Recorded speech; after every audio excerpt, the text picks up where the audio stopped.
As she's falling, the face hits the faucet, the neck hits the edge of the tub, breaks the hyoid bone.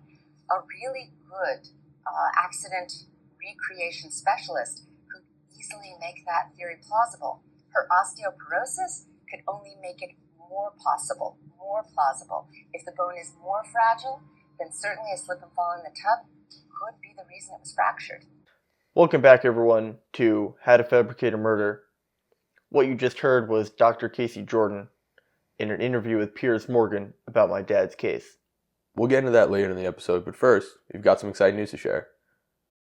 I just want to let everyone know that this will be the second to last episode for a while. I've secured a deal with a prominent production company in the crime show and podcast space. Hopefully this will allow me to reach a much bigger audience and have a greater impact.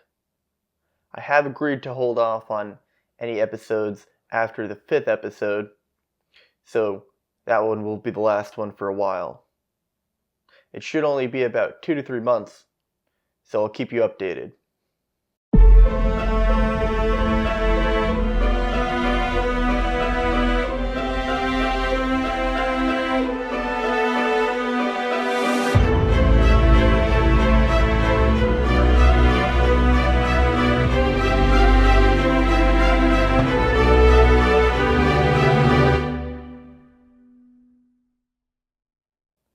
Now that that's out of the way, let's get into today's topic. Today we'll be dealing with the physical injuries that led the medical examiner to declare the death originally an accident, then later on, when Miles' mother was exhumed, to declare it a homicide. Exactly. Initially, the chief medical examiner determined my mom's cause of death to be accidental/unknown. It's after 3 senior detectives examined her body for hours, after at least half a dozen first responders, including medical personnel, did the same, and after a thorough external evaluation by the New York City medical examiner. The medical examiner failed to use my mom's prior medical history when making his homicide determination, even though every single reputable source I could find says that it's required. This includes the Center for Disease Control and Prevention, Knight's Forensic Pathology, Accreditation Council for Graduate Medical Education, and National Association of Medical Examiners, which states, the pathologist integrates investigative information with autopsy findings, medical history, imaging, toxicology, and other ancillary tests to determine the cause and manner of death. So, did you not have a basis for making a homicide determination? Well, I'm not sure, but from a review of the sources I just listed, it seems like he should have at least considered my mom's osteoporosis when making his determination. And he didn't do that. Right. Now remember, that's exactly what Dr. Casey Jordan said could have made it more plausible that the whole thing was an accident. Anyway, let's get into exactly why it was deemed accidental/unknown at first. All that any of the medical personnel found at the scene were some marks just above her upper lip and some marks on the back of one of her hands. And Bogdanos claims that these marks were supposedly from your dad grabbing her. Yeah, that's right. Let's show them the photo.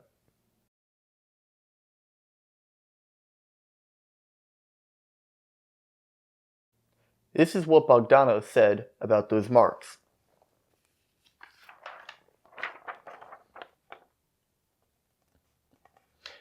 What do the bruises tell us if we listen? What do the bruises tell us?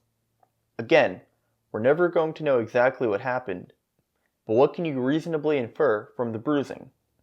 Look at the right hand. I submit to you that would fit really well with a thumb and 4 fingers.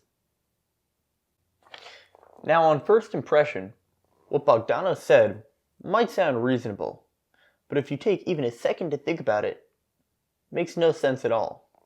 Now, Tal, can I have your hand? So, basically, my dad would have had to have grabbed my mom's wrist like this. Right? Go try it. If you have someone, with you, you could go and try doing this, right? There was a bruise here, and then these 4 bruises here. So if you grab someone's wrist, can I grab you like this tall? No, not really, right? It makes absolutely no sense. Secondly, you'll notice a ruler in the image. Now, from end to end, the 4 bruises that are supposedly from my dad's fingertips from grabbing my mom's wrist are roughly 1.25 inches apart. Now, my fingertips, when scrunched together to form a straight line like we saw in the image, are about 2 inches from end to end, right? So 2 inches is clearly much bigger than that 1.25 inches that's seen in the image. And my fingertips are smaller than my dad's, so my dad's would be even bigger than that. It's absurd to say that those bruises came from anyone grabbing her. It couldn't have been my dad, or anyone else for that matter. They must come from something else entirely. Okay, so what about the marks the DA talks about on her upper lip? The photo doesn't look great. I agree. Without context, the photo does look pretty bad. But according to the medical examiner, almost all the blood on her face came from her lungs.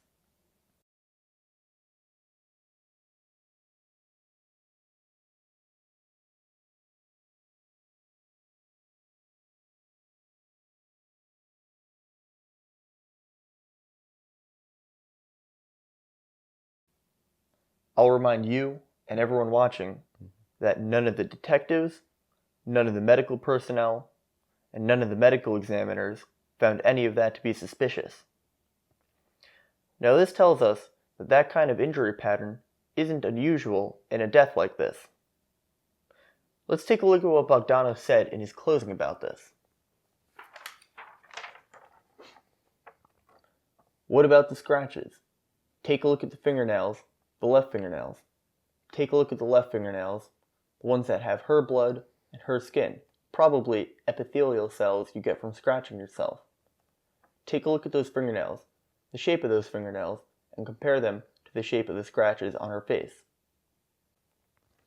This comes from page 4600 of the trial transcript during Bogdanos' closing. But the marks were on her upper lip. If my dad's hand had been covering her mouth, then the marks would have been higher. And keep in mind, only her own DNA was under her fingernails. Plus, my dad didn't have any marks or bruises on his hands or arms, according to first responders, so none of that makes any sense. The unsuspicious and accidental nature of this aligns with my sister's recollection of that day, and what she told detectives that day and has maintained ever since. So, how did this turn into a homicide? Well, about 2 months after my mom died, her body was exhumed. Why so sudden? Well, basically, it came down to a misrepresentation made by a private investigator that my mom's family hired. But we'll get into that more next episode. Why did they hire a PI? Again, more on that in the next episode. But in short, New York City detectives didn't think there was anything there, and they weren't going to investigate unless they were brought something. Something meaning evidence. But why would they even want a PI? Why would they be looking for this to be anything more than an accident? Well, look, it was an unexpected, really tragic event, and they were looking for answers. They had what on the face of it seemed like a pretty reasonable question, which is, how can a healthy 47-year-old slip in a bathtub and die? Now, obviously, she hadn't told them about a number of her medical issues, including the fact that she had osteoporosis. So back to the autopsy findings that led them to the homicide ruling. They found petechiae in one of my mom's eyes and a broken hyoid bone. Petechiae are broken blood vessels, right? Shouldn't that have been apparent earlier? Yeah, you'd think so, but they were so tiny that the medical examiner missed them. Here's his testimony about that. In my description of the eyes, I described them as hazel green with a right scleral hemorrhage, congestion, no petechiae. The court? No petechiae? The witness? I said that on the examination. Question. That particular photograph you just looked at on 296, you said, has petechiae. Answer. Yes. Even though he later said that the petechiae led to the homicide theory, that's ridiculous. First of all, it was so small that he missed it. Second of all, they're pretty common. I've had one from wrestling. You can get one from coughing, sneezing, straining, or falling. Third, even if they had seen it initially, the assumption was that she hit her head, so it would not have led to any different finding. Fourth, while the medical examiner doesn't discuss other causes, it can occur from lying in water after death or lying in certain positions. That's according to an article from American Jurisprudence, a legal periodical. While I'm not going to display it here because it's too long, I will put it up on the website so you can take a look at it if you'd like. In fact, the medical examiner cited in that article states that petechiae in the eye in any drowning type situation has zero bearing on the cause of death determination. So it comes down to the broken hyoid bone. It does.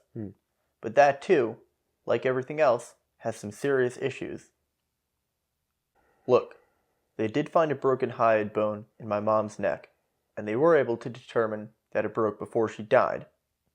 And, in a large percent of strangulations, the hyoid bone does get broken. On the National Institute of Health website, the statistic is fractures of the hyoid bone are known to occur in 17 to 71% of fatalities following manual strangulation. That means, on average, in just under half of strangulation cases, the hyoid bone gets broken. Now that, out of necessity, means that in an even smaller percent of deaths in which there is a broken hyoid bone, a strangulation also occurred. This is because there are other causes for a broken hyoid bone. One cause is whiplash. Whiplash can occur in a car accident, from taking a blow to the head, or from slipping and falling. One thing that makes it easier for the hyoid bone to break is osteoporosis.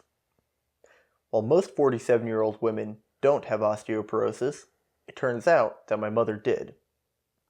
But the jury never knew that. So what did Bogdanos do? He called an anthropologist as an expert witness. An anthropologist is someone who examines bones.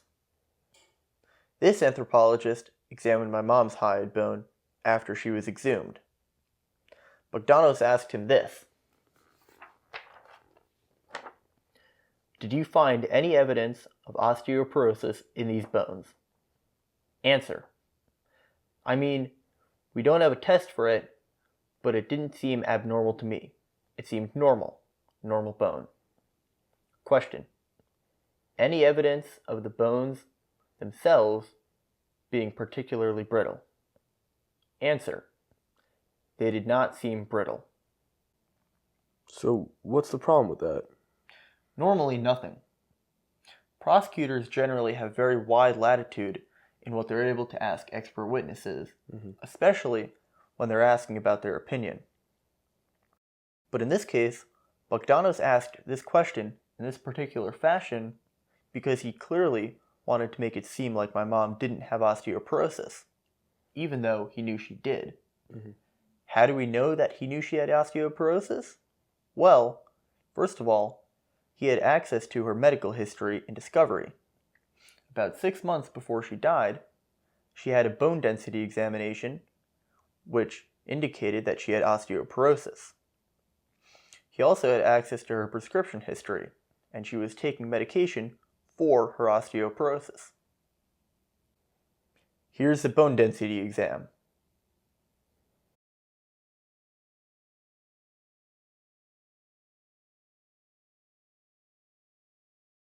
And here's where her doctor discusses her taking medication and vitamin D supplements for her osteoporosis. She was also taking calcium supplements. So, Bogdanos misled the jury.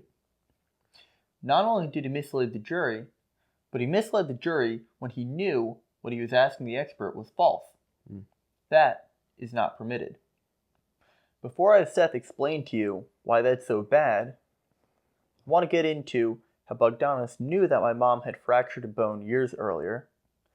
He knew that my mom's sister and her cousin and her mom had osteoporosis, and that my mom's mom had osteoporotic fractures. Now, let's get into the medical history.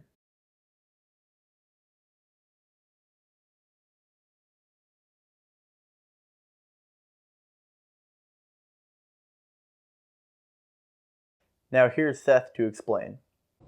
Okay, Seth, could you please explain why a prosecutor can normally ask an expert for his or her opinion, but why in this case he wasn't allowed to?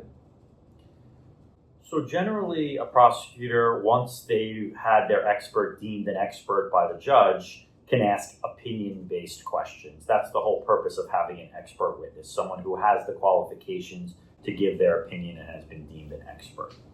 In this case, there was someone who was deemed an expert, but I think because of the evidence that was out there, there was certain opinion questions which were not able to be asked regarding whether Shelley had osteoporosis, because there was a bone density report which showed that she did, in fact, have osteoporosis. And again, here's Dr. Casey Jordan, a renowned criminologist and crime scene expert, discussing the matter. As she's falling, the face hits the faucet, the neck hits the edge of the tub, breaks the hyoid bone. A really good accident recreation specialist could easily make that theory plausible. Her osteoporosis could only make it more plausible. If the bone is more fragile, then certainly a slip and fall in the tub could be the reason it was fractured. So, exactly why would he ask the anthropologist if he already knew that she had osteoporosis? And why would he want the jury to think that she didn't have osteoporosis? Well, it seems obvious that he wanted the jury to believe that there was absolutely no chance that it could have been an accident. Mm-hmm. And it seems that he believed that if the jury knew that my mom had osteoporosis, then they might plausibly think that it could have been an accident. So at the end of the day, with Bogdanos not letting the anthropologist know that my mom had osteoporosis, the autopsy resulted in a ruling of homicide instead of accidental/unknown like it had been initially, and according to Dr. Casey Jordan, plausibly could have been. And from what you told me, if your dad really wanted to, he could have prevented this autopsy, right? Yeah, that's right. About 2 years before she died, my mom, my dad, my sister, and I were in Israel. We visited my mom's family's burial plot on Mount of Olives, a holy burial site in Israel. A lot of my mom's family is buried there, including my mom's grandfather, who I'm named after, and my mom's grandmother, who my sister is named after. It was during this trip that my mom told my sister and my dad that she wanted to be buried on Mount of Olive with her family. The day my mom died, my mom's sister Eve asked my dad what he planned to do as far as burying my mom. My dad said that he wanted to bury my mom in Israel on Mount of Olive, where she had said she wanted to be buried so she could be with her family. The day my mom died, my mom's sister Eve asked my dad what he planned to do as far as burying my mom. My dad said that my mom's wish was to be buried in Israel in Mount of Olive on the family plot. Eve said that if my mom were buried in Israel, that my mom's parents were too old and infirm to make it to the funeral and wouldn't be able to make it for the yard site each year, which is a traditional time to go visit your family's grave. The rabbi from my parents' temple then explained to my dad that if my mom was buried in Israel, she could not be moved to the United States, because it is not permitted by Israeli law to exhume a body for any reason. But if my mom were buried in America, then she could always be moved to Israel later. Then my dad said that he would have to check with my sister Anna, because she knew my mom's wishes, and under Jewish law, she was my mom's closest relative. My sister then agreed that my mom could be buried in the United States for the sake of my grandparents if my dad promised that one day they would move her body to Israel. Keep in mind, my dad had sole authority over where my mom was to be buried. So, even if there was a suspicious death, the body can't be exhumed if it's been buried in Israel? Nope, not even for that. There's no reason under which a body can be exhumed once it's been buried in Israel. So if my dad had been worried, he could have ensured that there would be no autopsy. And better yet, it wouldn't even be that suspicious because it was clearly my mother's wish to be buried in Israel. And that's where we'll close this episode. As I mentioned at the top, the next episode will be the last one for a while, and it'll cover all of the items that were moved in my mom's apartment after her death, and what Bogdanos said it meant, and more likely, what it actually meant. Alright, that's a wrap. Another week has passed, another week that Bogdanos hasn't sued for libel. I invite him to sue me if anything I've said has not been true. But like I've said before, the truth is the only defense to libel. Thanks for watching How to Fabricate a Murder. We'll see you next week. If you enjoyed watching this video or found it to be informative, please leave a like and subscribe. That will help get this out to as many people as possible to make an impact.